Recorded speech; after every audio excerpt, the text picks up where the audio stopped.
Hey everybody, and welcome to another deep dive. This time we're going way back to ancient Israel during the reign of King Solomon. You know, the king who was famous for his wisdom and wealth. Yeah, exactly.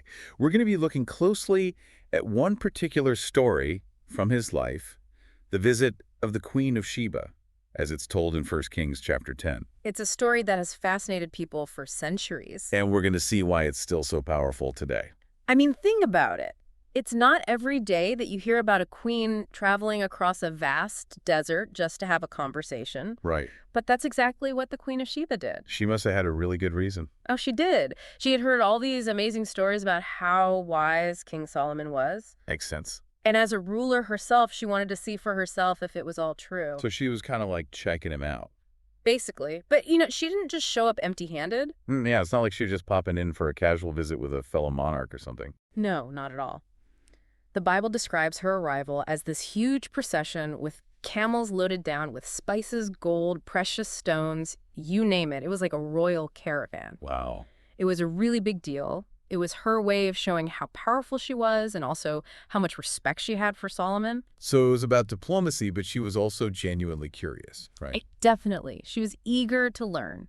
And she was ready to put Solomon's wisdom to the test. Yeah, she came prepared with all these tough questions. It's like she was giving him a pop quiz. I love that. Yeah. So tell me, how did Solomon do? He passed with flying colors. According to the Bible, he answered every single one of her questions perfectly. Wow. And she was blown away by his knowledge. But it wasn't just Solomon's wisdom that impressed her. What else? She was also amazed by the incredible wealth and beauty of his kingdom.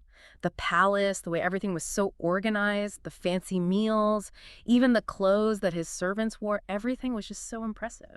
It's funny to think about a queen being impressed by somebody else's palace. I know, right? She must have seen some pretty amazing things in her own kingdom. You would think. But even she was like, whoa, this is next level. That says a lot about the kind of wealth and power Solomon had. Exactly. We're talking about serious opulence here. Like unimaginable for most people back then. Remember at that time, things like gold and spices were like the ultimate status symbols, and Solomon had tons of them. Well, he was known for his wealth for a reason. So we have a wise king, a curious queen, and enough gold to make a dragon jealous.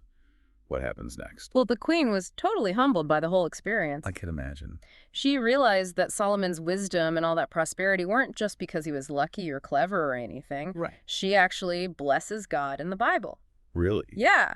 She acknowledges that God was the one who gave Solomon all these gifts, and then she gives Solomon some amazing gifts of her own.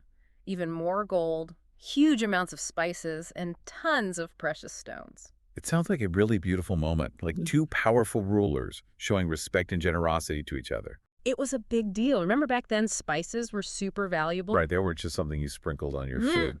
They were used in religious ceremonies, medicine, even as currency. So the queen giving all those spices to Solomon was a really huge sign of respect. It's like she was saying, your wisdom is worth more than all the gold in my kingdom. Exactly. But to be honest, Solomon wasn't exactly hurting for gold, even before the queen came to visit. Yeah, the Bible goes into a lot of detail about just how rich he was, doesn't it? It does. We were talking about how wealthy Solomon was. Well, Wow. let's just say he lived a pretty extravagant lifestyle. Like how extravagant?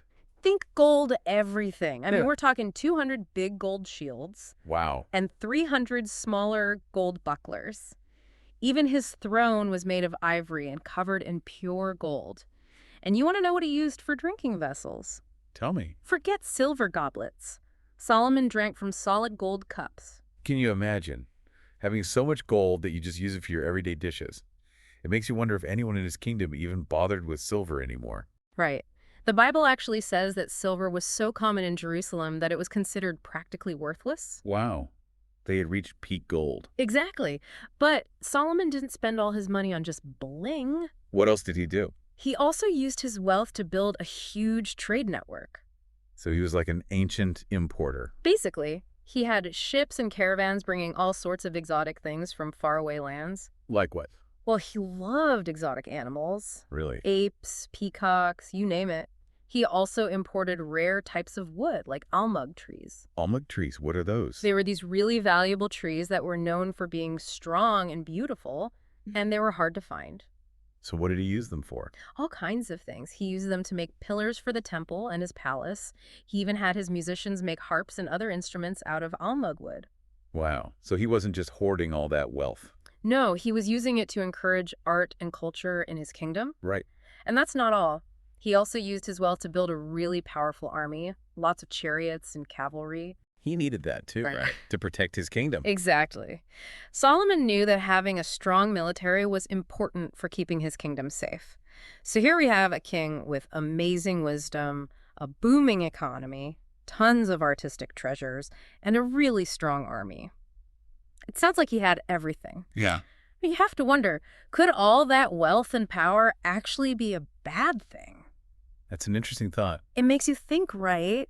I mean, it is a bit strange how the Bible specifically mentions that he received 666 talents of gold every year. That is a strange number. Ugh. I mean, it's hard to forget a number like that. Right. And some people think that number might be a hint that something wasn't quite right, that maybe all that wealth would actually lead to trouble down the road. It's like a warning sign.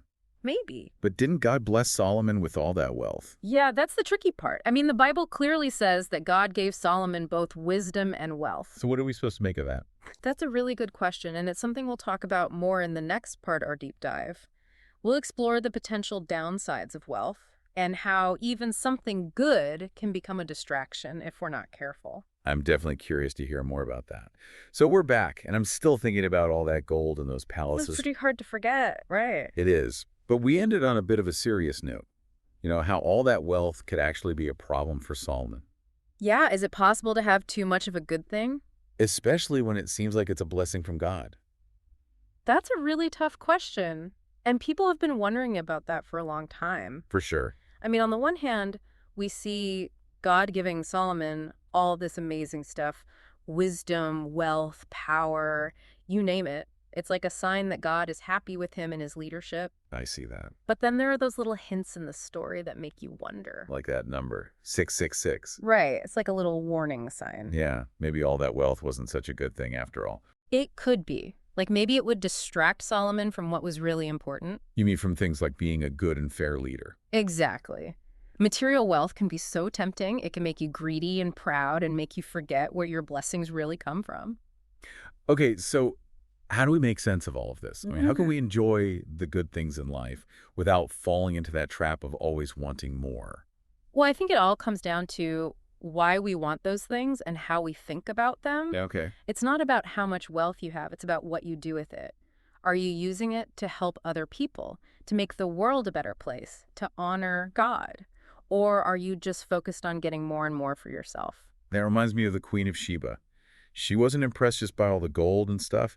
She was really blown away by Solomon's wisdom and the way he led his people. That's so true. She saw that his character was what made him truly great, not just his possessions. Right. It's like being a good leader or truly successful in life isn't about how much money you have. It's about how you treat people and what you do for the world. That's a good point. Solomon's story reminds us that we're not supposed to just hoard all the good things we get. We should use them wisely and share them generously to make a difference in the world. It's like leaving a good legacy. Yeah, exactly. But let's be real. It's hard not to get caught up in wanting more stuff. I mean, especially nowadays. It's true. Everywhere you look, there are ads and messages telling you that you need to buy more things to be happy. Yeah, and that you're not good enough if you don't have the latest gadgets or whatever. It's tough to resist that. So how do we do it? How can we fight against that message? Well, I think Solomon's story actually gives us some good advice. First, it reminds us to think about what's really important in life. Are we putting too much emphasis on things? Or are we focusing on our relationships, having good experiences, and becoming better people? That's good advice. Second, we need to be grateful for what we already have. If we always focus on what we don't have, we'll never be happy. Focusing on the good things makes a big difference. And lastly, we need to remember that real security and happiness come from our connection with God, not from the things we own. It's like finding peace inside ourselves instead of looking for it in things outside ourselves. Exactly. And realizing that our worth comes from God, not from our stuff, can really make our faith stronger. It takes away the pressure of always needing more and more. It lets us live more simply, be more generous, and focus on what really matters, loving God and loving other people. So is that what you hope people will take away from this deep dive into Solomon's story? Yeah. I hope they'll remember that real wealth isn't about what you have, it's about how you live, how you love, and how you use what you've been given to make a positive difference in the world. Well said. And on that note, we'll wrap up our deep dive into the life and times of King Solomon. Thanks for joining us. We hope you enjoyed the journey. Until next time, keep seeking wisdom, keep choosing love, and keep exploring the amazing stories that shape our lives.